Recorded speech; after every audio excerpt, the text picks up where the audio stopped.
Yes, they will be on Zoom. Yeah. Majority of them are upstate, so they'll be on Zoom. We're getting there, folks. We had another meeting that Ran a little long. ran a little bit long, and we were in this room. Tom's on. Tom Panetta's up. Okay. Yeah, everybody's in. Everybody's here? Great. Okay. We're the best sound here.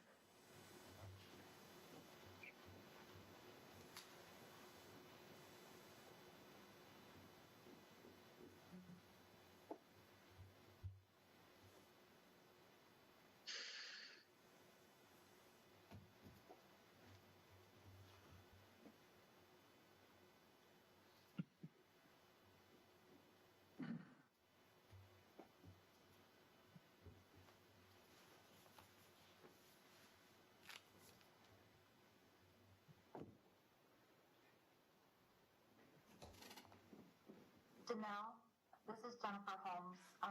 John Callahan is waiting in a different webinar. Is there a way that you could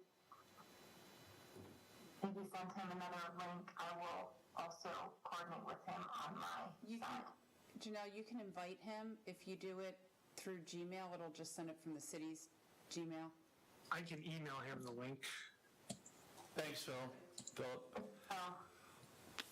I just got a request from him on a WebEx piece, so he's on there on WebEx instead of Zoom right now.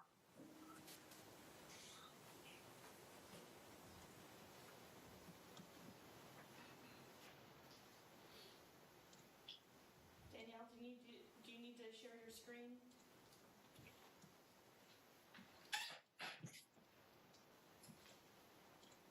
Okay, I sent him an email. Thank you. There he is.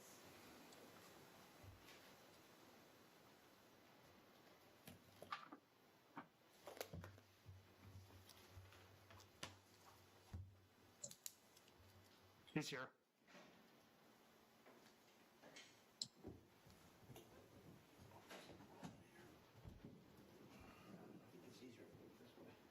Some yes and no. After a while, it gets blurry. I'm going to try turning off more lights. You might dial them down a little bit. Yep. Maybe just the front ones here, especially. Thank you. Oh, yeah, that's better. Okay. That helps. Thank you. All right. So good afternoon. Thank you all for being here. Looks like we have a full contingent this afternoon. And Philip and Jen, we thank you for all your work, as well as Bob and Jennifer for all your work in putting this afternoon's program together.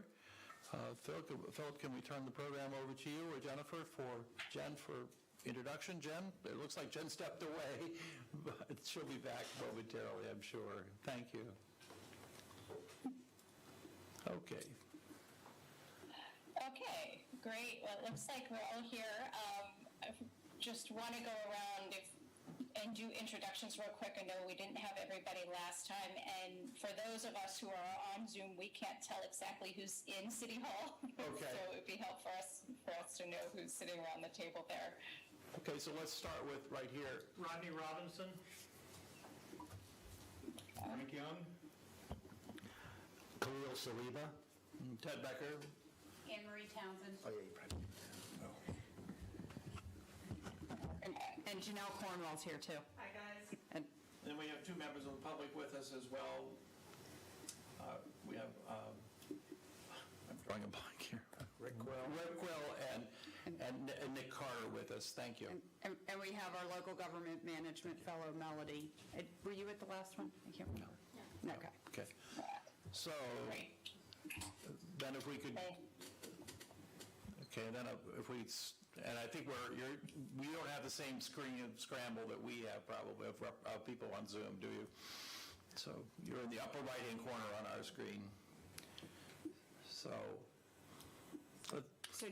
Jen, do you just want to go around in the order they're on your screen? yeah, that would be good. Sure. Okay, I'll start. Chris Carulli is first. Hi, everybody. My name's Chris, Thanks, Chris. 20-year resident here in Lewis.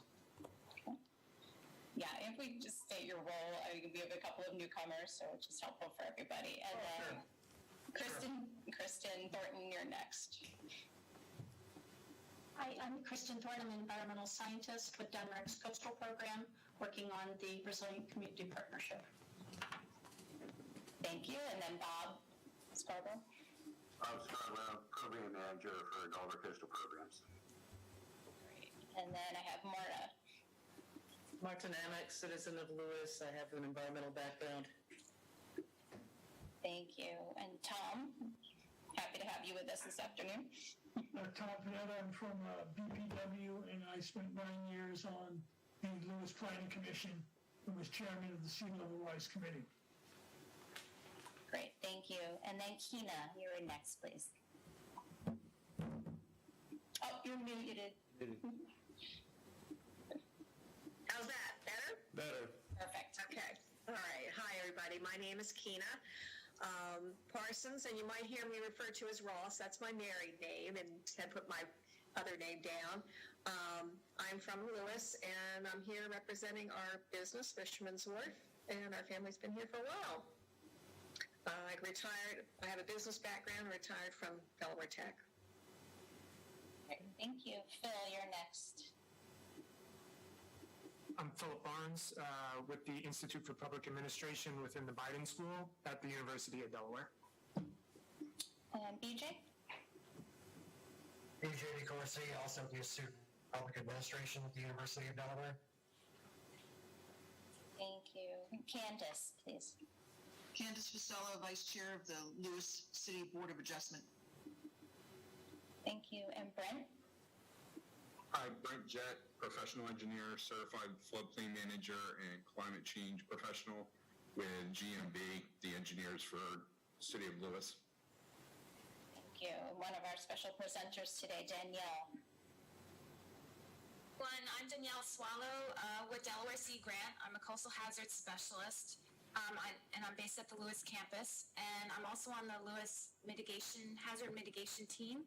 And I'm an active member of RASCL, the Resilient and Sustainable Communities League, which some of our other presenters are too. Thanks. Jen Holmes. Hello, everyone. I'm Jennifer Holmes, and I am a coastal planner and the coastal training program coordinator for Delaware Coastal Programs. And I'm also sit on the steering committee for the Resilient and Sustainable Communities League for RASCL. Joe Kelly. Hi, I'm Joe Kelly, and I'm an environmental lawyer, and I am president of a firm that's involved in environmental remediation. I'm also a member of the Lewis Beach Civic Association. Thank you. Jim Baker. Hi, I'm Jim Baker, committee member and structural engineer in Lewis. Thank you. Drew? Hi, I'm Drew McKay. I live in Lewis and am on the Planning Commission. And our other special speaker today is John Callahan. Hi all, my name is John Callahan. I'm an associate scientist at the Delaware Geological Survey. I primarily specialize in hazards due to severe weather and climate change, and I was involved in the last sea level rise technical report for the state of Delaware with Bob Scarborough, Danielle, and a few others. Great, thank you. And just real quickly, I'm Jen Reitz. As you all know, you received my emails. I'm a certified planner with the Institute of Public Administration at the Biden School and the facilitator for this group. And so we're going to get on with today's meeting. Basically, we're going to have two presentations basically intended to provide an overview on basic concepts of sea level rise, but with a very Lewis-specific context. We're going to aim for about 20 minutes for each presentation with time for questions after each.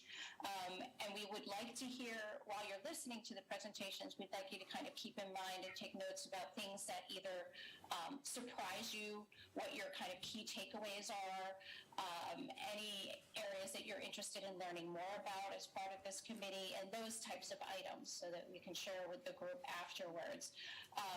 We also want you to consider and keep in mind what information you think might be important to share with the public as we proceed through this. You know, the public, there'll be a parallel kind of public education perspective that we want to get into in just a little bit, meaning a couple of months, but and then after the presentations, we want to share a draft schedule of additional topics for the rest of August and into September and kind of get your feedback on that. And so I'm going to jump right in and hand this over to Danielle, our first presenter. And I'm going to need sharing privileges in order to share my screen. Janelle's going to do that right away. Thank you. Can someone give me? Yeah. It doesn't allow me to share. It's coming. Oh, let's wait. While she's waiting for her sharing responsibilities, does anybody have any quick questions about the day's agenda? Okay, great. Okay. Does that look all right for folks? Great. Looks great. We recognize the location. Great. So, hello again, everyone. I'm Danielle Swallow with the Sea Grant, and I'm going to basically provide some background in terms of understanding flood risks and some basic concepts of resilience. Some of you I've seen many times at different events around town, so you may recognize some of the slides. I've tried to also incorporate some new slides, so it's a little mix of old and new to try to get everyone on the same page to support the work of this great committee. Because Lewis is certainly in a coastal floodplain and it has a number of acres of marsh in the area, I wanted to just start off with sort of the basic foundation of understanding that our floodplain has natural functions which are beneficial to society.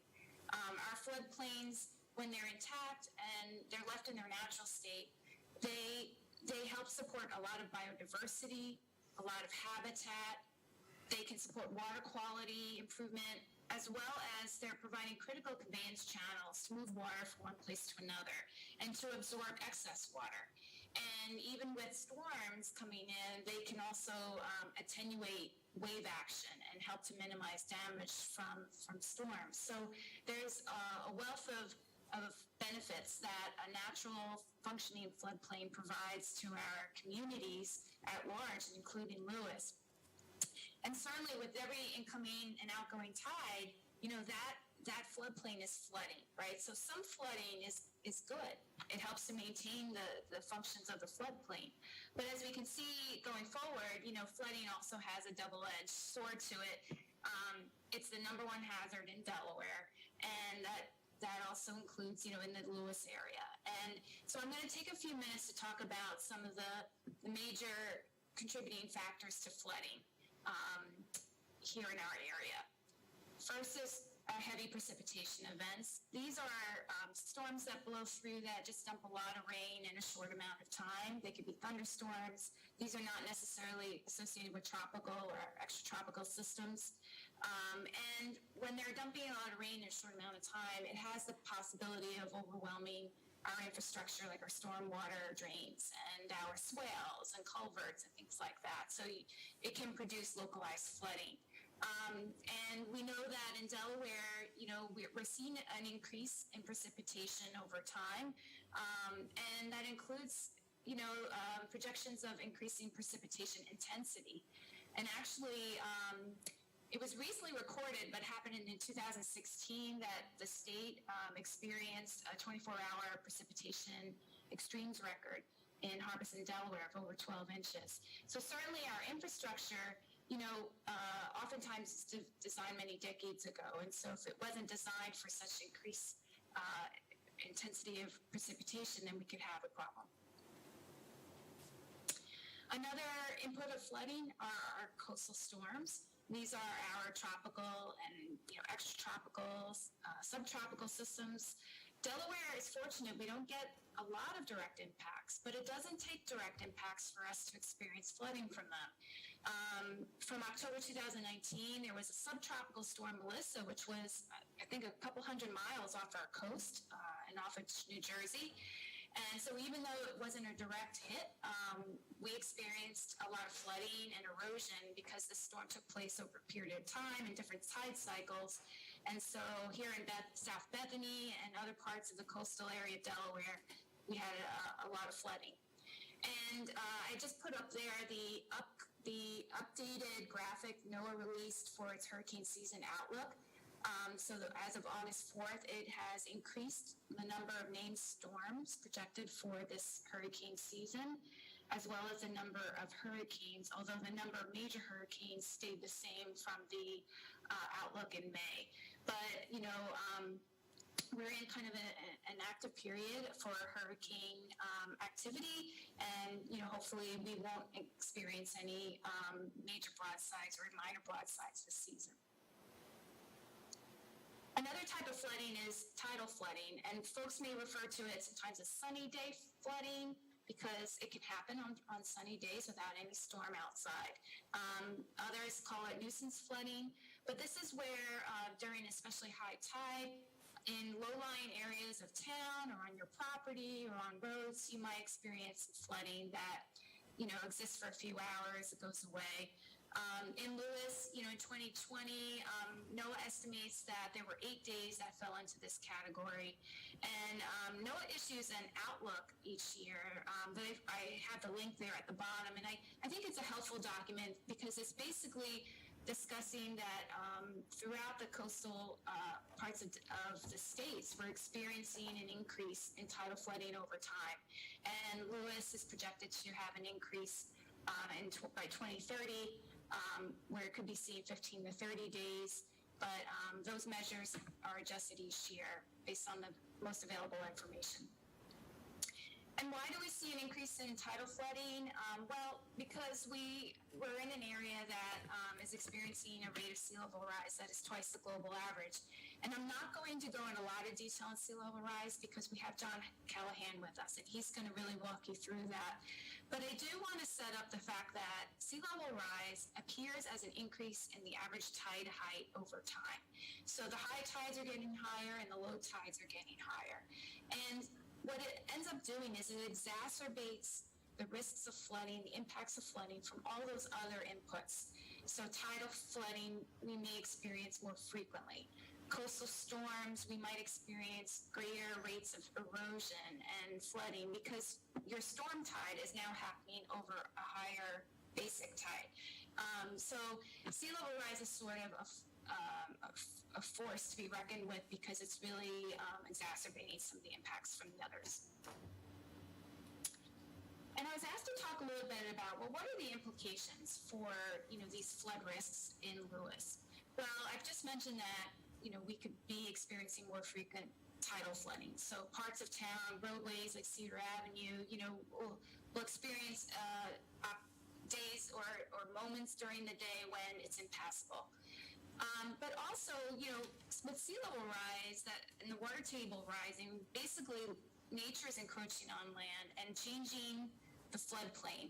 So over time, floodplain, the land water is moving inward, and so that could produce a situation where we have less viable land to live on. That some of the properties that are there today may experience more wet periods. There may be, undevelopable land that's not developed that becomes undevelopable because of wetness on the ground or propensity to flood.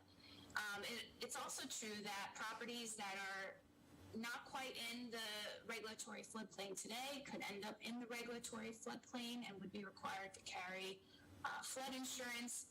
And then the other side too is that our wetlands are part of that integral component of a natural floodplain. And wetlands are good about being able to migrate and adapt with sea level rise if they have room to adapt.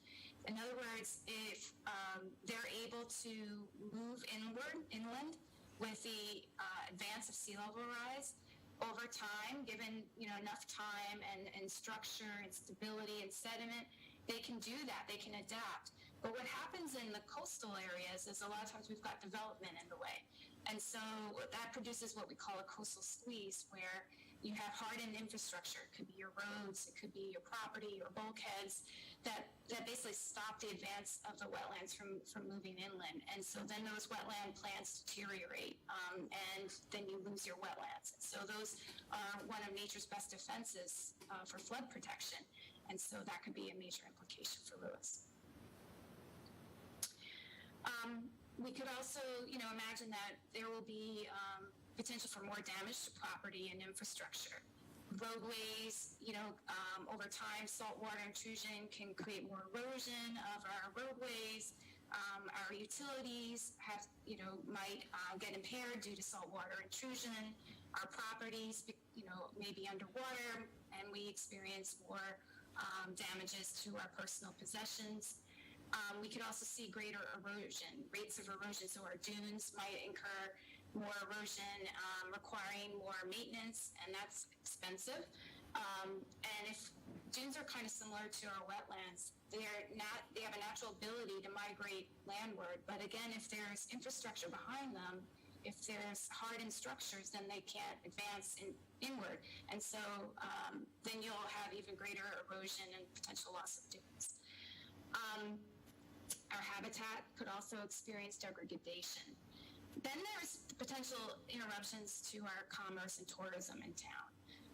So there could be days where the roads are impassable, or properties are getting wet, and commercial activity is impacted. And then in terms of evacuations, Lewis has a certain number of evacuation routes in and out of town, like Savannah Road. New Road is not an official evacuation route, but certainly acts like one. And Kings Highway. If those roads are becoming flooded more frequently, then that has safety implications for moving people out of harm's way.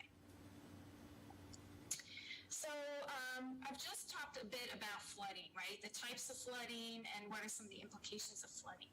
But to really understand risk as a whole, it's important to see it in the context of exposure and vulnerability.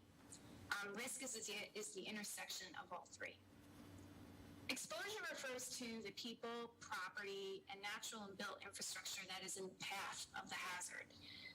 So just because they may be in the path of the hazard doesn't necessarily mean that they'll be especially impacted. That has to do more with vulnerability, which I'm going to get to next. Vulnerability refers to, the people, the properties, places, the things that are, it refers to their sensitivity or their adaptive capacity to the hazard. So, for example, if we're thinking about people, there's different populations within town that may or may not be more vulnerable to the hazard. Perhaps our older adults might be a category of folks that are a little bit more sensitive to the hazard. Maybe if they have mobility issues or they're living on their own, then it just means that there's potential there for more sensitivity. And they may also be retired, and so they're at a stage in their life where they're no longer in the workforce. And so if their home becomes severely damaged from flooding, a lot of their equity is perhaps based in that home. There's less potential to recover as quickly as someone who might be in the workforce. Likewise, in terms of our property and our infrastructure, how we build and where we build can really influence vulnerability. Land use practices that support a healthy and thriving floodplain, that helps to minimize vulnerability. Elevating structures, designing to higher standards, those are aspects that can improve adaptive capacity and reduce vulnerability over time. And how well we maintain our infrastructure, there's both built infrastructure like roads and sewer systems, but there's also natural infrastructure like our floodplains and wetlands.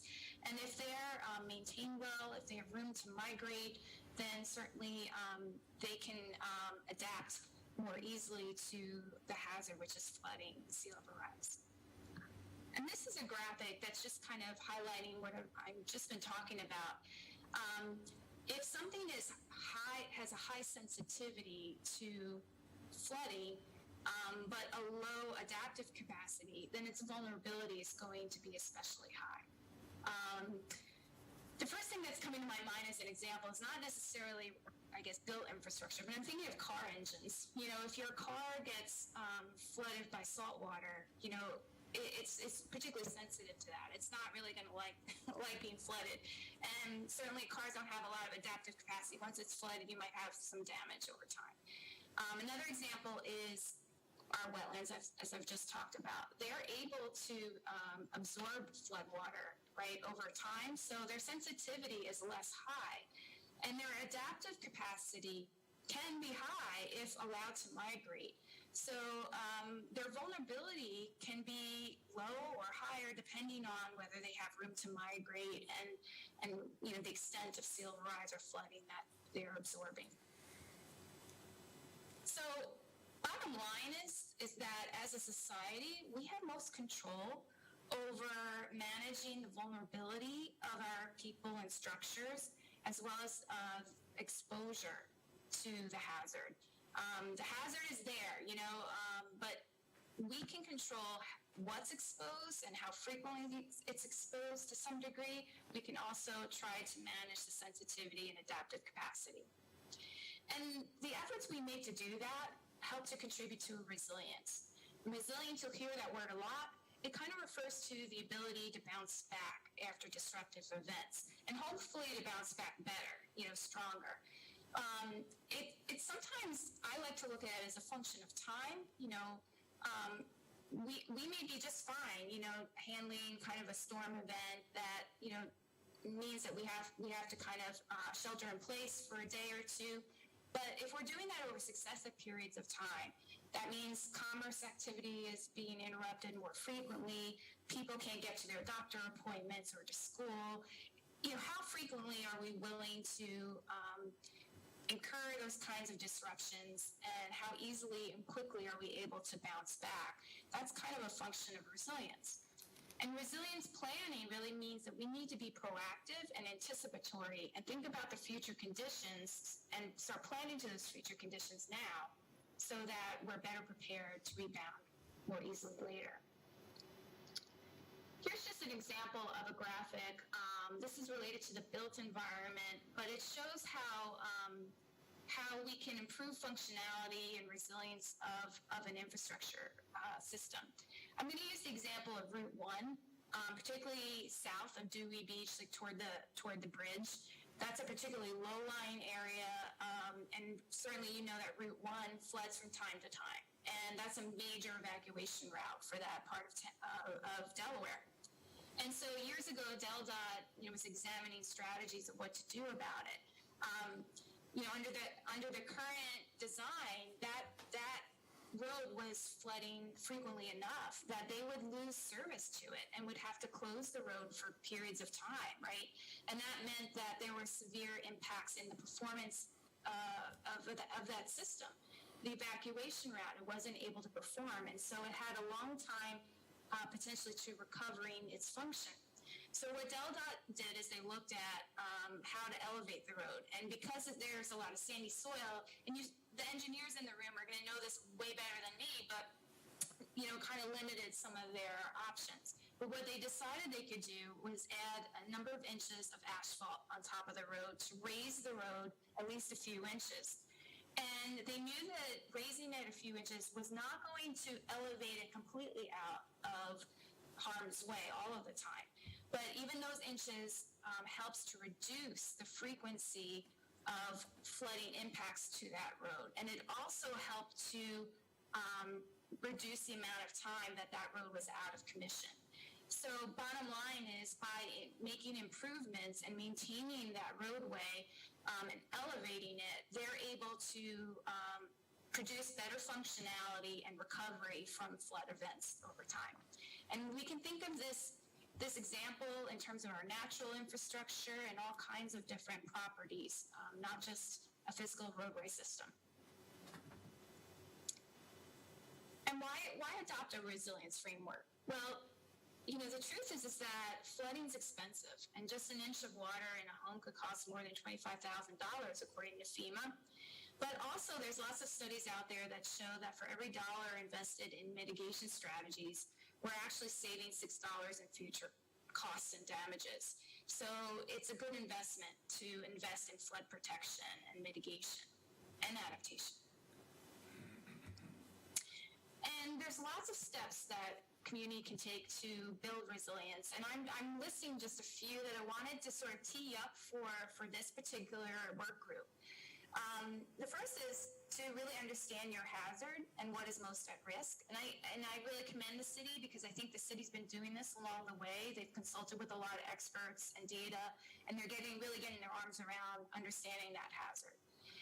I think as a group, it's going to be important to know what is the time frame you are planning to, because how long you plan out to really can inform the types of choices that are available, the costs and the remedies. And so you have to have some sort of time frame to factor. And it also really helps, I think, to understand a community's tolerance for risk. Because the truth is that as a coastal community, we're not going to be able to mitigate all of the flooding, right? There's going to be some level of risk, perhaps, that we have to still live with. What's that level of risk? Like, in terms of the number of days of tidal flooding, is once a month okay for different parts of town? But what happens, if it's 4 times a month or 1 time, 2 times a week? What's the tolerance for that? And what's the tolerance for severe flooding events where homes and structures are getting severely damaged? If this happens once every 4 years or once a year, those are the kinds of questions to ask. And those tolerance levels can vary by group or by section of town. Maybe Lewis Beach has a different tolerance than, over by Savannah Road in the hospital, for example. And what are the community's values? And how can resilience planning aid those values? And in terms of setting goals for resilience planning, I think it helps to know what are the needs of the community versus its wants, right? Needs, I think you could probably agree that safety, tends to be a need, right? Keeping people safe, that's a fundamental role of city government. Maybe maintaining basic city operations is a need, right? I'm going to just provocatively kind of share some ideas of what are wants, right? Could it be the footprint that commercial activity takes place in? Is that keeping the same footprint? Is that a need or is that a want? What's integral to the city's operations? What's integral to its values? How do we differentiate needs versus wants? And finally, I think, in terms of taking steps to resilience, the best and most important one is to start now, which is, the city's doing it. There's really no time to waste. I think we're at a moment here where the longer our different communities take to implement some of their adaptation mitigation strategies, the longer we wait, kind of the fewer options there are. The more quickly we act now, the more options available to us. And then there's periods of time where we can adjust and innovate and adapt the process as needed, kind of an iterative approach perhaps. And a lot of us, we kind of get caught up in the uncertainty of the data and what the science is telling us. It's true certainly with climate projections, there's some level of uncertainty in them. And there's also a lot of good data behind them. But as a society, we live with uncertainty all the time. Our weather forecasts are not 100% accurate, but we consult them, daily, right? And we might take an umbrella with us if there's a chance of rain. We adapt and we figure out how to work with that. Certainly during this pandemic, there was a lot of uncertainty, and as a community and as a nation, we've had to adapt along the way as new information came out. When COVID first broke, no one really understood how it was being transmitted. So there was a major shutdown, right? And as we learned about how it's transmitted, our policies adapted to that and adjusted based on the new information.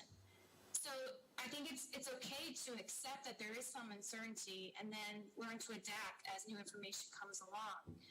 And that's why it's so important to plan higher standards, because if you're factoring the higher standards, you're giving yourself more of a cushion and a safety envelope in case there is some of that uncertainty. And I have on the slide the guide. It's actually DENREC produced it. It's a great guide. It's designed for state agencies, but I think a lot of the guidance is very applicable to the community level. It's called Avoiding and Minimizing Risk of Flood Damage to State Assets, and it talks about planning to higher standards. things like trying to avoid developing in the floodplain when possible. And when you can, you build to higher standards. You might, look at elevating structures or incorporating additional buffers and things like that.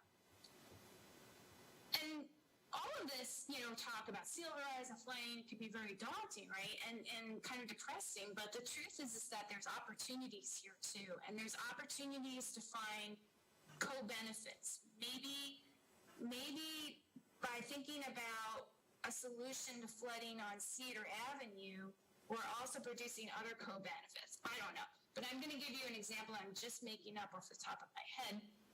I know that Lewis Beach has a lot of discussion right now about parking, on the streets. The issue is street parking at the beach. And I also know that flooding, as time goes on, is going to become more and more an issue in Lewis Beach. And that means that cars may get flooded more often, right? So if Lewis is looking at trying to adapt to the flooding and figure out a solution of what to do with cars, maybe there's a solution that also addresses some of the parking issues. I don't know. But that's just an example of co-benefits. There might be opportunities to find co-benefits. And then finally, building resilience, it's not just about physical infrastructure, even though that's what I've largely talked about today, but it's also building the resilience of our social fabric, thinking about our community, the people in it, how they support one another, volunteers that are in place to support response and recovery. It's important to think holistically in the long term about resilience so that there's the social piece as well as the physical piece coming together to support the long-term, vibrancy and health and longevity of the town. And that's it. I'm going to end with a couple of these quotes that I found, but I'm happy to answer any questions as they come up. Thank you.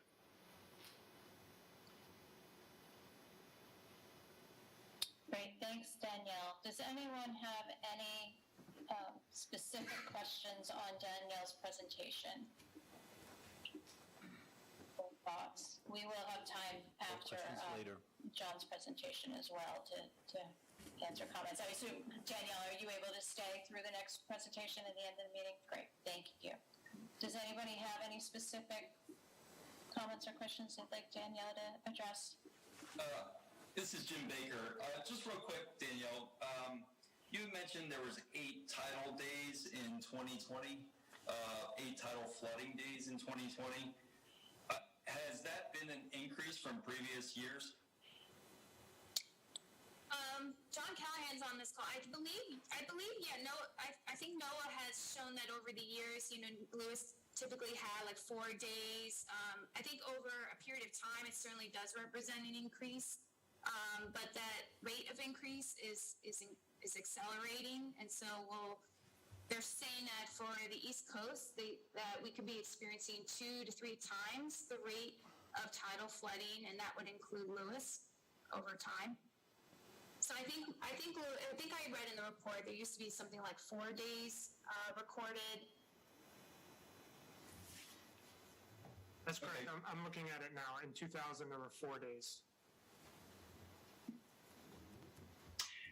And one last question, and this may or may not be in your area, Danielle, but has there been observed any erosion of any of the tidal wetlands in the Lewis area? Or the tidal floodplains is what you're calling them? Yeah, there are cases of erosion, but I am not a wetland specialist. I couldn't point to exactly where. Okay, gotcha. I see Marta has a question. Go ahead, Marta. Yes. You mentioned that, there's some mitigation that can be done, like elevating Route 1, for instance. So when you do that, how does that affect the stores and houses on the side of the roads? Does that increase the flooding risk for them? Well, certainly, that's an important factor, right? When you're thinking about taking resilient actions, it's thinking about how to mitigate flooding without passing on the risk to another parcel or property. That's true. there's something called no adverse impact, which is an approach where you're really thinking about that, particularly when fill's involved. I think DelDOT had certain choices, and they had to go with the choices that were best, that didn't pass on the flooding. Of course, in that corridor, that's mostly state park and the area that was elevated. But in general, yes. I mean, you have to factor in that. You don't want to increase the risks elsewhere when you're trying to address risk in one location. Thank you. Anyone else? All right, I think we're going to hand it over to you then, John. We're running just a little bit behind schedule, but I'm going to have you on. Okay. Let me go ahead and share my screen as well, see if I can do it.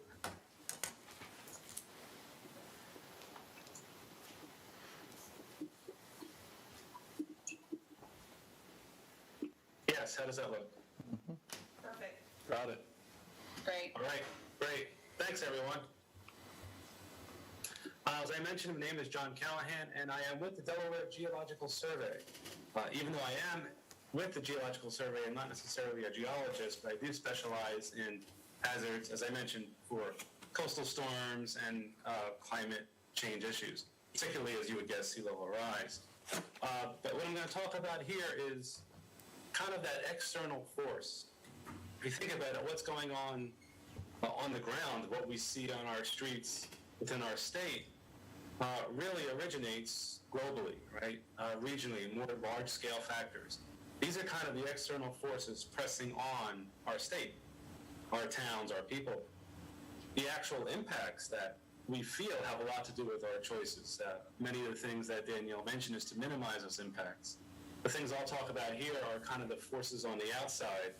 The stronger those forces, the stronger the storms, the stronger the sea level rise, you can look at it as the harder we need to work and the smarter we need to work to minimize those impacts as much as possible. So obviously this is state, Delaware, our whole region, but I do want to make a mention, and this is important, is that our region, we do have a complicated climate system. It's complicated weather systems, really, that come in our area. We might think that Delaware is small, particularly when we start looking at individual towns, but we are just situated very uniquely that these, we can get impacts, and we do all year round from many types of coastal hazards. We do have a large continent to the west, and that's where a lot of the storms come from, actually. A large mountain range which causes instability. And also on the east, we have a large ocean, obviously, strong winds and storms that start in the ocean, but also the differences in the sea surface temperatures. We always hear, and it's true, that the warmer the ocean, the stronger development, the more unstable that atmosphere is, and so the stronger storms that we can get.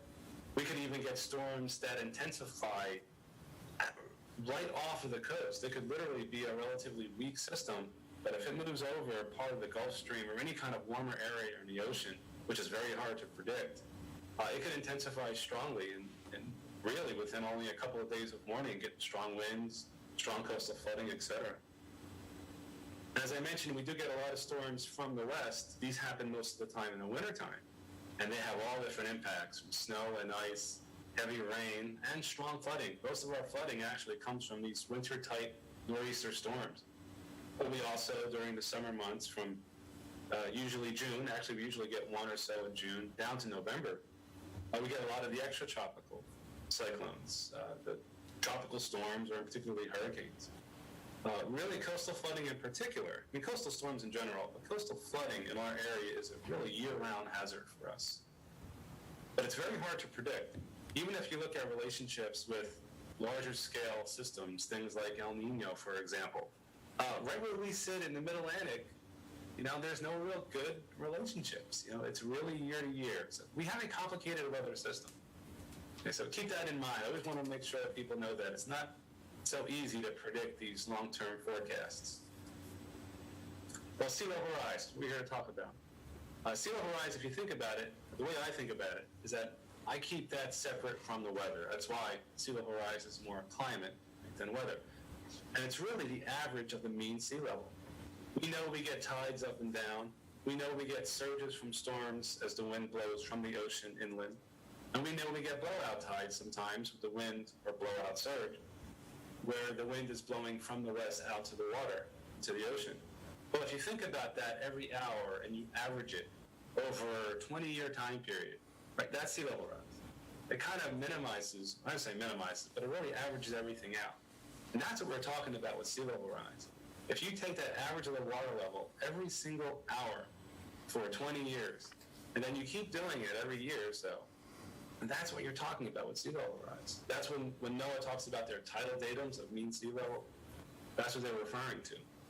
So I think about it as, a nice day, you're looking out in the water, like that image there on the bottom right. That level of the water is going to increase gradually. It has increased gradually. So all those storms that I just mentioned about, the surges, the winds that come on top of it, even the heavy rains, that happens on top. I look at it as on top of the sea level rise. Now, what have we seen in Delaware? If we take a look at the average over the time period, in this case, at Lewis, at the tide gauge, it's 3.5 millimeters per year as a rate. But if we look at that over the past 100 or 20 years or so, we're talking about 16 inches. That's a significant amount. And this rate is actually expected to increase as well. As I mentioned here in the text, the data is noisy. And if you look at things every month, if you look at things every year, it's going to go up and down, and it always does. But the trend is obviously clear. Well, I'll talk a little bit more about this in a few slides. But the probability of actually these extremes or the stronger events happening increases, as you would guess. When we were talking about, in Danielle's presentation, raising the road by only a few inches. Sometimes we're talking about storm surges of a couple of feet. And these differences you see here of several inches for sea level rise or a foot or even more make very large differences. Especially as we go in the future that these might increase as well. You always hear about the Mid-Atlantic hotspot, right? You can see here all the tide gauges in the area, that they're very similar to each other. We're talking about in between the 3 and 4, sometimes some a little more, millimeters per year. And this is actually more than the rates to the north and the rates to the southeast as well, as you can see as green arrows on the screen.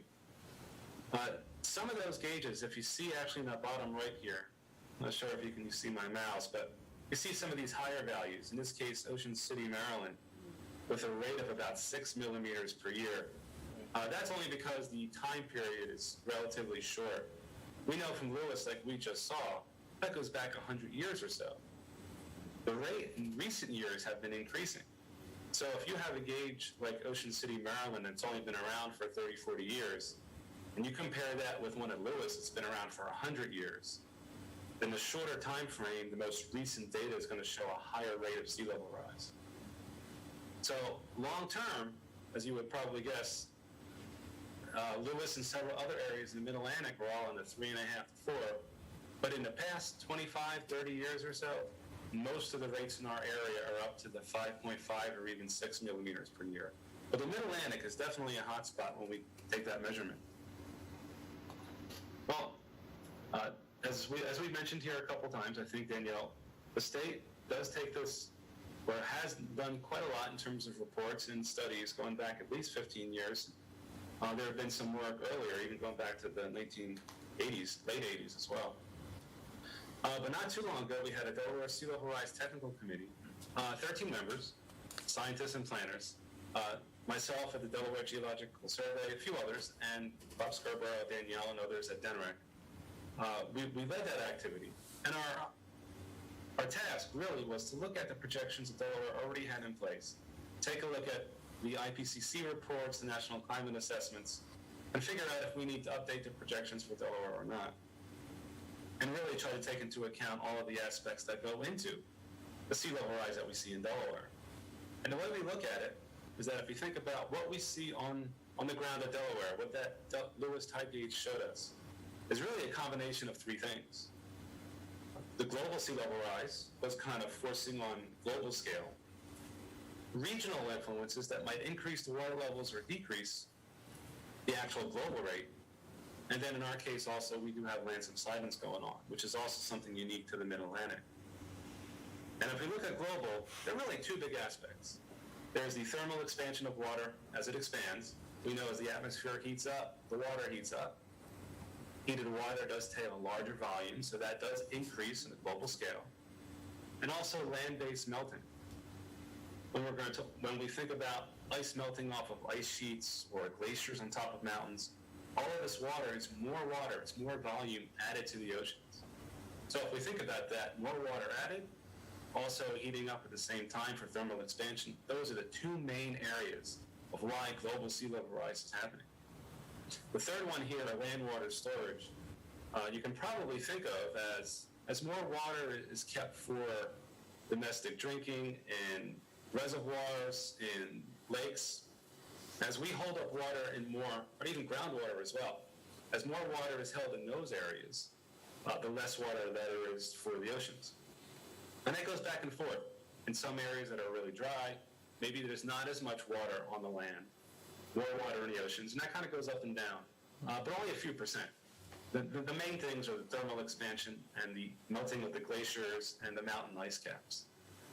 Here's looking at the past 30 years. This is a graph from NASA, actually, and it looks at the actual water levels that we see from satellites. That's that top curve. And you can see the two main aspects of it. The melt water from the ice sheets, that's added water to the ocean system, but also thermal expansion. If you look back into roughly maybe year 2000, early 2000s, those were about equal, the added water and thermal expansion. And actually, if you go back to even further than that, thermal expansion was the largest cause of global sea level rise. But as you can see here, that gap between thermal expansion and added water is increasing. And that's because of the increased melting of the Greenland ice sheet and the Antarctic ice sheet. So those are actually melting and adding water to the system faster than we anticipated. So that's becoming the dominant force now. Thermal expansion is still extremely important, as you see here, but the added ice water from the melting ice sheets is the dominant one now. And regionally, there are three main regional factors that actually amplify that global sea level rise for the Mid-Atlantic. Starting on the right, that glacial isostatic adjustment, that's just the land subsidence. That's been going on since the last ice age. It's relatively constant rate. And you can see here in this graph, it's really to this kind of this Mid-Atlantic or even Northeast portion of the U.S. So this is really specific to us. One of the main reasons why we have a Mid-Atlantic hotspot.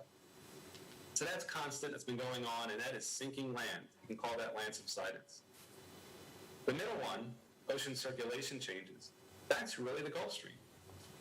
You probably heard a lot in the news past couple of years, maybe the past decade or so. The Atlantic multi-decadal ocean circulation, or oscillation, ocean circulation changes, what they call the AMOC. That's been slowing down, right? People talk about the Gulf Stream slowing down. It's an active area of research right now, so it's hard to tell really what's going on. But most signs indicate it is slowing down slightly. Most models predict it to slow down even further as Greenland melts even more. But we did measure some decrease, and that decrease causes increases water in our Mid-Atlantic region. If you think about a very fast Gulf Stream, it kind of pulls water away from the coast, and as that slows down, there is a buildup of that water actually back towards the coast. And it dominates really from about Cape Hatteras, the Carolinas, up to the New Jersey area. And actually up to probably, I'd say the New York Harbor, Long Island area, you see influences as well. So we do see that. And lastly, on the far left, is gravitational changes of the Greenland ice sheet. And I could have added Antarctic here as well. But it's really an interesting thing that was relatively recent, is that as the Greenland ice sheet melts, it actually loses its force, its gravitational force, as it loses mass. It loses its force to pull the water in. And the way I think about it is, if you could think about the Greenland ice sheet with all its ice and all its mass, it actually pulls water up. The water is actually sloped up to the Greenland ice sheet simply because of its gravitational attraction to the water. But as it melts and loses mass, that slope of water relaxes. And areas that are further away or remote away from Greenland will actually see an increase of water, simply because Greenland is losing mass. And that happens with the Antarctic ice sheet as well. So all of these regions actually increase sea levels in the Mid-Atlantic region, Delaware. These are forces that we're fighting against. Large-scale ocean changes. Not much we can do in the short term here. We tried. The best thing to do is do our own actions to mitigate or to minimize those impacts. Looking at the future scenarios, NOAA came up with this graph in the last National Climate Assessment. You probably have seen this before, but they used a scenario approach. They had scenarios between essentially starting down to 0.3 meters, which was a linear interpolation of what happened in the previous 100 years, and then just went in 0.5 increments up. They did not assign probabilities to each of these scenarios, but they did say this covers the range of the scenarios that could happen on a global extent. And different states and different regions could look at each one of these depending on what, how sensitive and how vulnerable their projects are. But they did not assign probabilities. Regionally, looking out in the future for forecasts, you can see that dark area in the Mid-Atlantic where we are, and actually the whole U.S. East Coast. These areas are expected to have the largest amount of sea level rise regionally. That global total amount that we just saw in the previous graph, that's not even. When we say 1 meter of sea level rise by 2100, that does not mean the entire ocean is exactly 1 meter. It means some areas will get more than 1 meter, some areas will get less. The coast of the United States, the U.S. East Coast, and a few other areas around there, Gulf of Mexico, et cetera, we have a much higher rate of sea level rise. And this is projected going into the future, not just in the past. But what we decided to do as a group several years ago, we used a framework by Robert Kopp in New Jersey. It was published in 2014, and it used a combination of the last IPCC set of models, a lot of tide gauge data for sea level rise in the region, and also what they included, or what Bob Kopp included here, was expert assessments. He brought in a lot of glaciologists and sea level rise experts to determine how best to handle the ice sheet melting. We knew it was important. He knew, and his group back then, it was extremely important, but it wasn't really included in the models very much. Also, they took a lot of things into account, and it was widely used. This report was used by New Jersey, led by Bob Kopp and his group at Rutgers, but also New York, Washington State, California. It was even in the U.S. White House reports for future projections of climate change and sea level rise. And actually, Bob Kopp and his framework actually was included into later editions of the National Climate Assessment work, NOAA's work. So it's a good framework to use. It's been updated in the recent past, but also the same basic framework. So it's something good for us in Delaware to build upon as we go forward. This is just a schematic of the way that it builds in. All of this is labeled out in our Sea Level Rise Tech Reporter. If you have questions, we can talk more about it. But the thing I'm happy about most that we chose this framework is that it does include both observational data, process models. So it includes both in there. In the end, these were the projections developed by that framework of 2014 paper. We had a low of 0.5 meters, an intermediate of 0.99 meters, and also a high of 1.5 meters. This is out to the year 2100. But because this framework actually used, because this framework actually used process models, actually physical-based models, we can use this to look at different time horizons. We could use 2050, 2070, and then based upon the vulnerability or sensitivity of whatever project we're building for, we could decide that if we're very sensitive to coastal flooding or to seawater, then maybe we'll use the high projection because we need to be conservative, and the impacts of whether it's saltwater intrusion or inundation or just flooding, impacts are more severe, we go for the high level. And those projects that maybe are parks or parking lots or other things, we can go for the lower level, lower sea level rise scenario. But because it used process-based physical models, we can actually pick different time horizons on this graph. And it fit in well. You can see the red on the far right. This is what the Delaware range was. But in terms of all the other scenarios at that time that we looked at, the range from the lower to higher was actually fit in pretty well with the other scenarios that were in use at the time. I mentioned before that it's a different probability 5%, 50%, 95% as the low, intermediate, and high. But it's important to keep in mind that this was all based within the RCP 8.5 scenario. When IPCC and the previous National Climate Assessment came out with their scenarios of global warming, they used radiative forcing, or they used different kinds of scenarios of how much greenhouse gases would be emitted in the atmosphere. The 8.5 relates to kind of the resultant radiative forcing of those kind of greenhouse gases. So we chose that scenario, which had the most severe consequences or impacts, but within that RCP, using kind of the different percentages within that scenario for our Delaware, the low, intermediate, and high scenarios. So that allows us to look at it in terms of the sensitivity and risk that we're willing to assume for our individual projects, and not necessarily trying to assign probabilities between different greenhouse gas emission scenarios. NOAA didn't do that. IPCC doesn't necessarily do that. And we did not want to do that either. We wanted to pick one greenhouse gas scenario, as we did the RCP 8.5, and then you could look at different probabilities of occurrence within that scenario.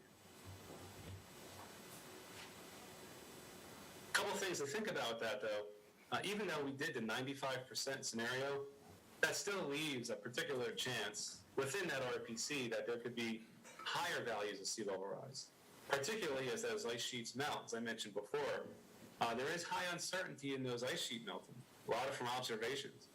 And you probably have seen, again, a lot of news media, a lot of scientific studies that have come out, that melting is actually occurring faster than we thought, based on observations, based on satellite records, etc. So there is a reason to look at, we could even go higher than our high scenario for planning, depending on how sensitive our project is. Okay, a couple of last notes here. I mentioned before a couple times variability.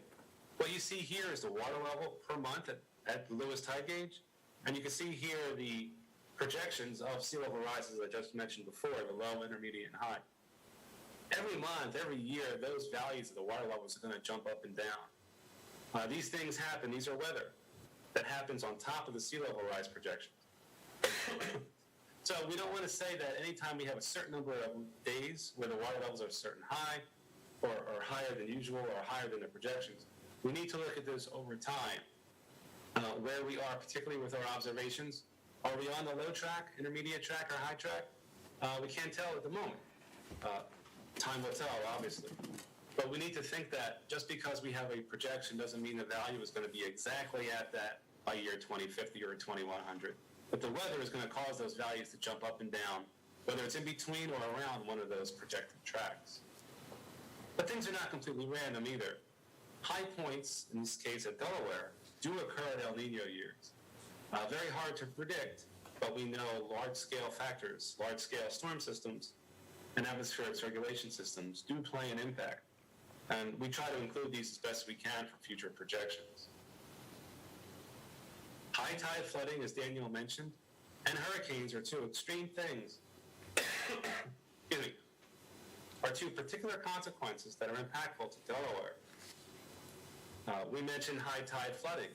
As sea level rise increases, even if it's simple, take a look at that 1950s graph. That was the distribution in high tide. An example, I think this data was produced from, as an idealized example from a tide gauge in, actually on the east coast of the US.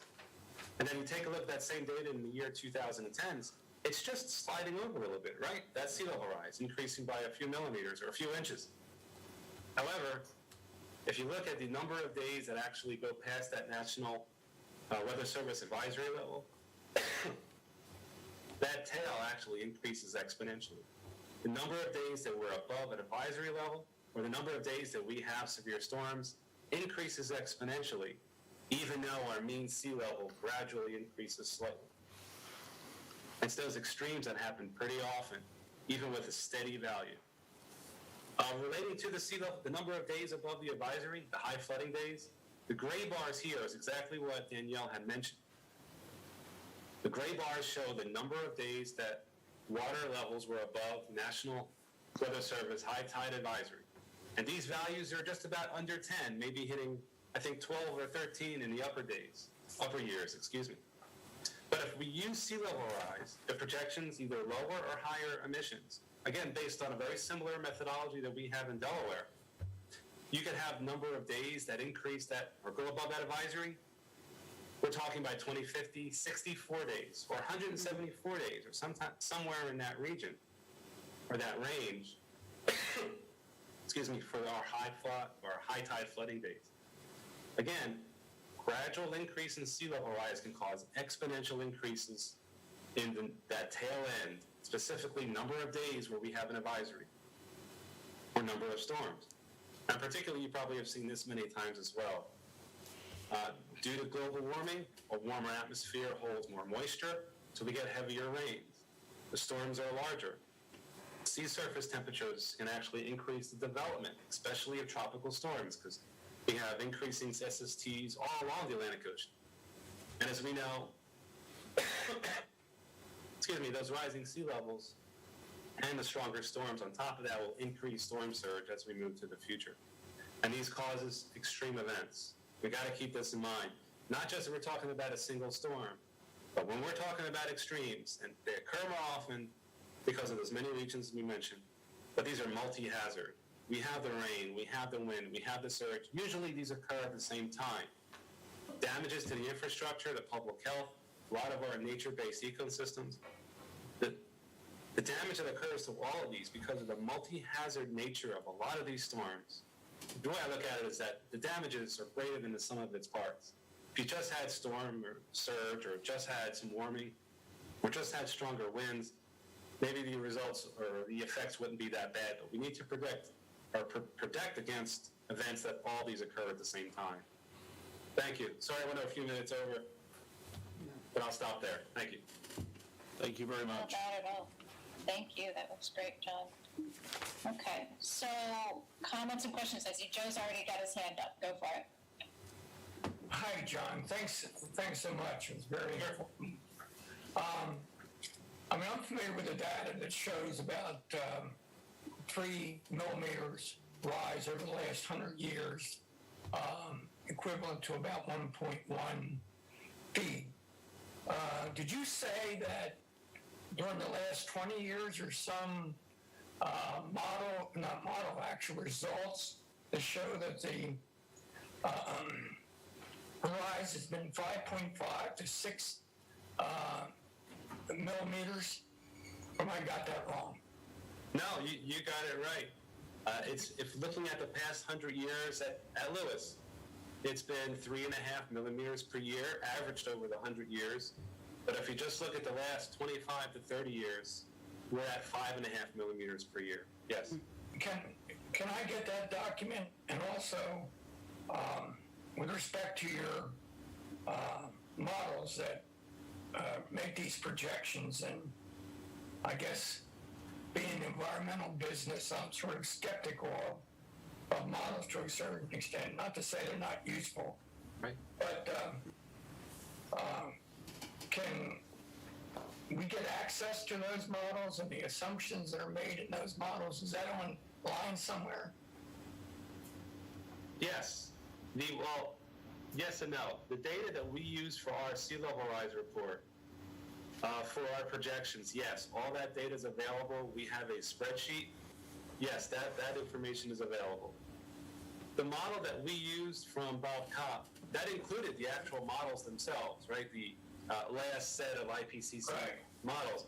But it also used data at each individual tide gauge and only used the models to set kind of the path as we move forward, and it used the tide gauge data to actually know if that rate should be larger or smaller than what some of the models said. So it actually was pretty good. It incorporated many different things. It wasn't only model-based, and they knew that back then. Don't rely just on the models. Those set of models are available that generated the physical basis for that last report, but that was released back in 2013.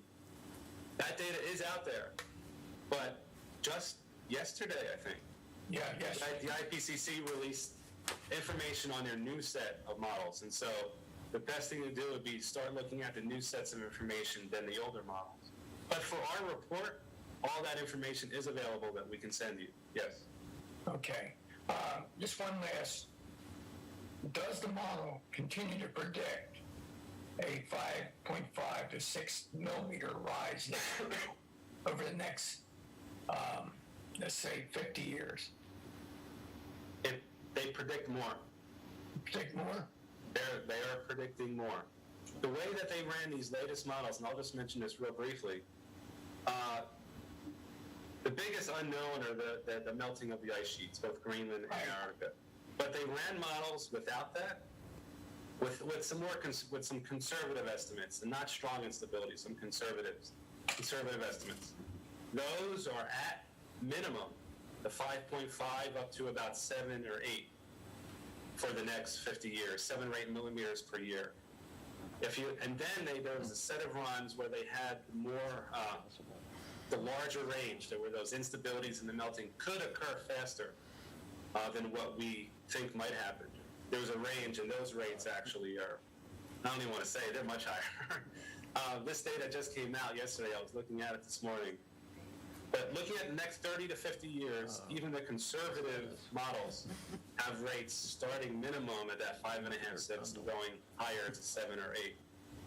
Of course, my understanding, I just read some excerpts from that, but they made no prediction of probability. They were just setting forth this data without saying what the probability of its occurrence was. And that's my understanding, but I haven't read the report, the whole report. I read some excerpts from the report. But there was no... I'm sorry, just one on that. Are these numbers reflected in the intermediate and high scenarios that you projected, that you showed us? If I looked at those graphs and went out 50 years, I'd be able to tie that into this more elevated rise. Is that accurate or not? The scenarios that we have on our graphs, actually, the predicted scenarios, actually match pretty well with some of the new data that came out now in the mid-range models. Right now, the scenarios, they don't use RCPs anymore. They use these things called SSPs. They take into account more socioeconomics of future. There are no probabilities on each of those scenarios, but if you look at the middle scenarios, the projected forecasts match ours pretty well, but I need to take a look at it a little bit more closely than just this morning. Okay, thank you. I don't think Rob's interested. Okay, I see Marta has her hand up. Yes, thank you for the presentation. It was interesting. And is it true that with the IPCC reports, at least AR 4, 5, and 6, which was from 2007 through just yesterday, that when they model these predictions of sea level rise or climate change, it seems to always be, when it's confirmed later on, they find that it was worse than what they predicted? Mm-hmm. And so if that's the case, would you recommend when you're looking at projects or flood studies and things like that, that we should be using the high sea level rise planning scenarios instead of the intermediate ones? That's a good question. I would have to defer on to Danielle, Phil, and some of those people on what's best to use. But from what I know, it does depend on the project. It depends on your sensitivity to flooding and whether if it's, if you can't handle, or whatever project it is, a power plant or wastewater treatment plant where if the water gets even just a few inches higher than it should be, or if it's a cooling factory for a nuclear power plant, they can't handle any salt water at all. Or even agricultural fields, even just a little bit of salt water can destroy the whole field. Then you should be using the higher ones, yes. But if you're putting in a park or a parking lot, et cetera, then maybe for that particular project you don't necessarily need to. But a lot of the models are conservative. They really are. It's one of the reasons why a lot of people say this is the latest research. Well, it's the latest research in the IPCC report that has been gone through many iterations and review of the models and many papers. The real latest research is not in the IPCC yet. That's usually one report behind. Thank you. Got a hand up here in the room. We got Rodney Robinson has a question. And then it looks like Tom Panetta too. Okay. Go ahead. Can I go ahead? I had a question. You talked about sea level rise looking at three global, regional influences, and land subsidence. And you spent a lot of time talking about global with the ice melt. I think we all are familiar with the land subsidence issue. What are the regional influences that you looked at? There are two big ones. One is that Gulf Stream, or the AMOC, kind of that ocean circulation. As that changes course or slows down a little bit, it doesn't pull the water away. That's the way I think about it. It doesn't pull the water away from the U.S. East Coast as it typically does. As it slows down, you can think of that water kind of relax and back up. And that's happened. That's happened several times. There's been periods of slower circulation. 2009, 2010 was one where they had anomalous high water levels in Cape Hatteras in the Carolinas, and it turned out it was simply because that was a really slow year for that Gulf Stream circulation. So that is one. It's projected to continue to decrease, but there's a lot of uncertainty on how much that's going to change. But that affects where we are, Mid-Atlantic, from the Carolinas up to, again, New York or so. But also what they call the self-gravitational effects of the Greenland and Antarctic ice sheet. As those melt and lose mass, they can't pull that water, gravitationally attract water around their areas. So all that water relaxes remotely. Those two things actually add to sea level in the Mid-Atlantic U.S. where we are. Okay, thanks. Okay, Tom Panetta.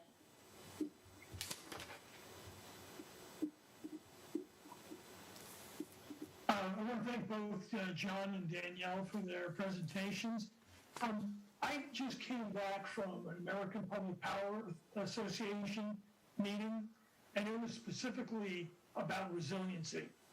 And one of the things that was presented was that forward-looking progressive state of Texas has actually redone their modeling. Rather than looking back 30 years for temperature and precipitation, they are now weighting the last 10 years much heavier, so that the future forecasts are more predictive of the changes that we're seeing. And I think, as both of you have mentioned, our flooding comes from two or three sources, but it can come from the ocean or it can come from precipitation. And I know we have a hydrologist report, and it looks at the 1, 10, and 100-year flood events. But frankly, those events, we've had 3.9 100-year events in the last 10 years. And the only reason why I say 3.9 is one of the events was about 1/10 of an inch short of being a 100-year event. So I think from a probabilistic perspective, using some of the historic data, we need to look at more weighting the last 10 years. Now, we don't want to ignore the last 30, because obviously you have these anomalous events that you want to take into account. But what's Delaware's position on that?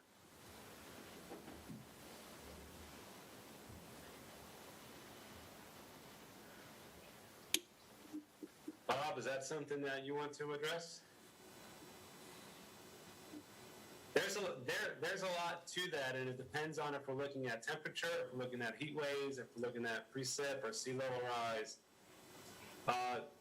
That's a difficult thing, and I'm not sure where the state is depending on which aspect of climate change we're talking about. Well, for this discussion here, I would ask it specifically about precipitation. Obviously, there's a big temperature impact when it comes to the electric grid and so on. But from a precipitation perspective, I think we've all seen that we're having more of these anomalous storms where, they have 50 inches of rain following a hurricane down off the Carolinas. And, if we had those type of events, what would it mean for land-based flooding? Because that's the focus of this group. And that may be one of those questions that we need to put into our parking lot for another meeting, just because it sounds like that's a discussion that could go on for quite a while, and we need to get a little more input on. But and we are just about at the end of our time. We have one more question I see from Joe Kelly, and before I go back to him, I want to make sure that anyone who hasn't had a chance to speak yet, if you had any questions or comments, give them a chance. And if not, then Joe, we'll go back to you real quick, if we can just, a minute or so. Just consistent with what John said, in terms of picking a higher sea level rise number, there's a trade-off for all that. Just like in terms of global climate, there's a trade-off. There's an economic trade-off. Some person just built their house, they have 18-inch freeboard, and then someone wants to have them knock down their house in order to comply with some new freeboard requirements, which may happen or may not happen in 2070. So when we have our discussions, we have to look at the other end of things, as you point out, John. How much risk is the public willing to endure? And that's an important consideration. Yes, it is. Thank you very much. Okay. I'm going to just share, thank you both presenters again. I'm going to share my screen real quick and show you what our upcoming schedule of presenters is. You still have a question? Just to get your comment, and actually this is our proposed schedule. So we had today's the August 10th, proposing on our next meeting, August 24th, to have more of an overview of flooding causes, impacts, and the flooding mapping tool, coastal inundation maps. And before we head into looking more at the regulatory structure, so FEMA, flood insurance, how the Delaware Floodplain Management Program works, and then getting a little more into not just floodplain and SLR, but into state and county and local regulations and land use and what control Lewis has and doesn't have in terms of different areas. And after that, we would transition to more of the actual policy discussions. Does anyone have any questions or comments? And obviously, there will always be room for additional topics as we go through the process, of course. And I can't see anyone, hear anything. Okay. Do you have a question still? Keena had her hand up for a second there. Thank you. 1 second. Keena, go ahead. Thank you. I was trying to get that hand raised. Will we have access to these presentations? Because there's been a lot of information that has been put out there, and I'd like to digest it and see what kind of data that I might want to look at more closely. Absolutely. Yes, it is our intent to have a public sharing file that will have the presentations as well as the committee's ground rules and speaker bios and all the information that we go through so that you have the opportunity to review it at your leisure. And after digesting these documents, how should we handle follow-up questions pertaining to them?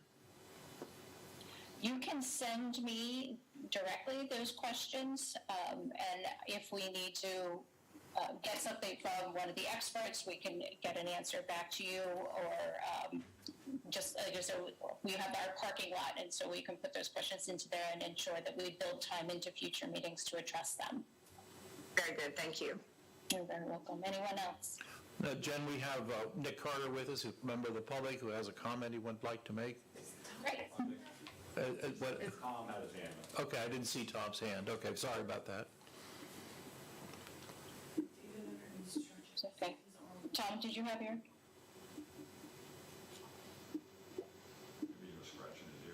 It's like he's frozen right there. Hey, he's not frozen, he's moving.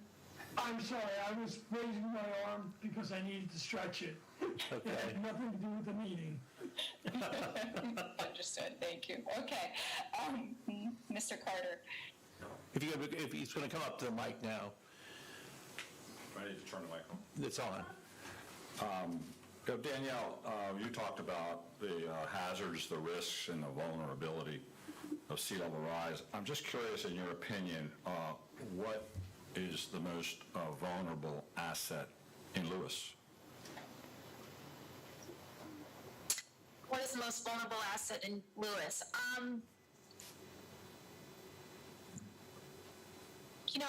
I think from a purely safety standpoint, we did a vulnerability assessment many years ago when I was still at DENREC, but I worked on a grant with Lewis, Charlie O'Donnell and Lewis, and we looked at critical infrastructure, including evacuation routes.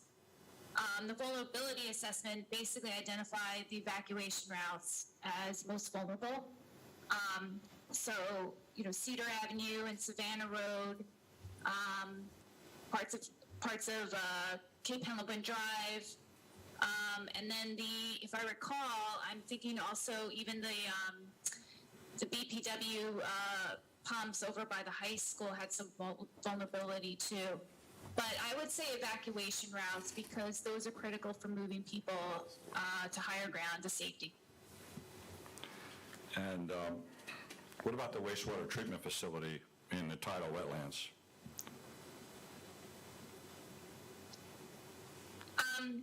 Certainly the road to the plant has vulnerability, and the plant itself has safeguards in place. They have designed walls and barriers, at least from back then. I can't comment on today. That assumed that there was more resiliency built into the design, but there are some access issues, I think. However, the operation of the plant was not deemed most critical at that time. And one other question, and I do have some comments too, but what about beach erosion and shoreline protection? Yeah, so, our dunes provide a really important function in Lewis and in all the coastal areas. And they really do their job. Actually, if you look at the Atlantic seaboard of Delaware, along with Delaware Bay coastline, the dunes do a fairly good job of providing some level of protection from storm events. And that actually our communities, our bay towns, Lewis, which is part bay, part Atlantic, tends to be flooded more often, more likely from the marsh, from the canal and the marsh areas, because over successive tides, they absorb the flood water and the rain, and it stacks up, and they don't drain out as quickly. So the dunes do provide some measure of protection, and certainly erosion is always an ongoing concern. So is the ability of dunes to migrate, but they perform a very important service. But in terms of overall vulnerability, I think the city of Lewis has a little bit more vulnerability coming from the marsh and the canal end of things than directly from the bay, for example. I've prepared some documents I'd like to submit for everybody for the record, if I could. Sure. Just put them all there, and I can Make sure we get. I can hand them out. I think it's important for people. Okay, and we'll make sure that it gets to the rest of the panel. Okay. I have extras. Okay. Thank you. So if everybody could, I'll just take a few minutes to go through this, but. Thank you. NOAA, and let me get a copy so I can follow along. On the first page, NOAA shows, and I think Dr. Callahan pointed out, that the sea level has elevated 15 inches since the year 1900, which would, in the last 100 years, it's gone up about maybe a foot. And the projections from NOAA currently are about 1/8 of an inch per year, which equates to 1 inch every 8 years, which is only 1 foot in the next 96 years. So we'll all be gone by then, but the chart below, there is a graph below, and what I did was, if you go to the NOAA website, you can find a viewer scale. and I zoomed in on Lewis, Delaware, and I put in 1 foot of elevation. And you can go from 1 foot all the way up to 10 feet, if you like. This is 1 foot. And you can see the blue is the 1 foot impact of sea level rise, and Lewis Beach doesn't really appear to be affected except for the marsh areas along the canal. If you turn the next page, I put in 2 feet. And once again, Lewis Beach doesn't have major impact, but again, there is flooding. As you said, Danielle, it comes from the canal, from the marsh side. But the Lewis Beach area doesn't really have serious impact. The third page shows a 5-foot tidal surge. And I want to point out that I was on the beach in 1962 during the March of '62 storm. I'm not sure if anybody else here was, but I was, and I survived. And the beach today is no smaller than it was 60 years ago. There were groins on the beach that protected the sand. Those groins are still visible, and the beach is actually bigger. I'm not a scientist, I'm not a coastal engineer, but I lived it. This one graph here is the 5-foot tidal surge. And if you look down in the lower right-hand corner, I point out that the wastewater treatment facility is underwater. Now, I think it was Hurricane Sandy, which was the most recent hurricane, had a 4.5-foot tidal surge. Prior to that, I think the worst tidal surge we've had in the Lewis area was probably the '62 storm, when it was 9.5 feet. Okay.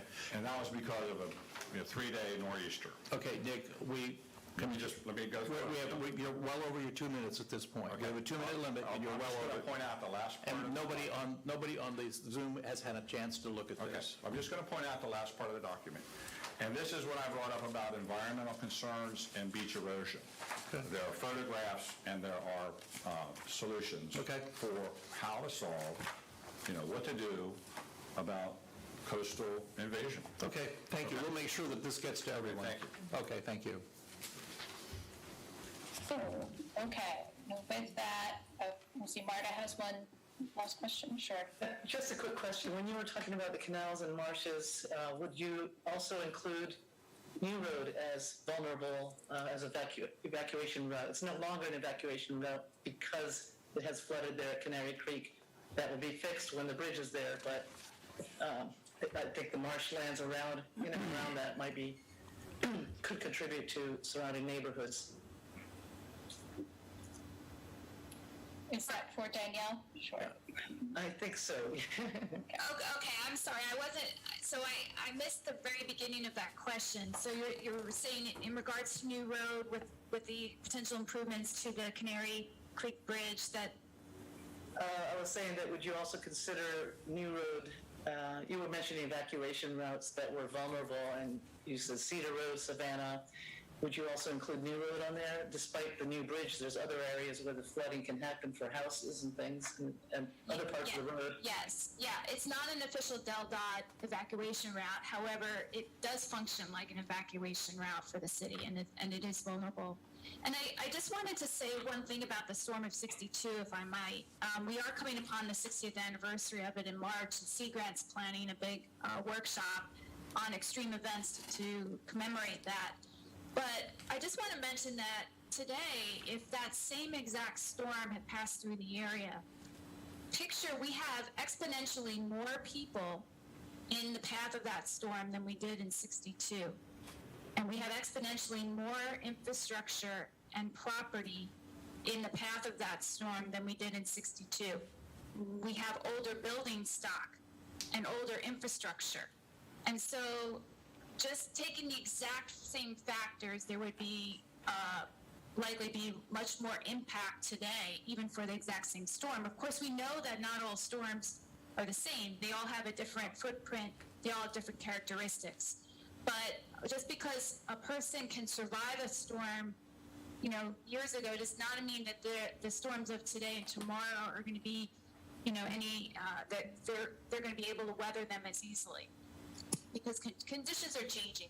That's just the fact. And our exposure and vulnerability is increasing. Thanks, Danielle. Okay.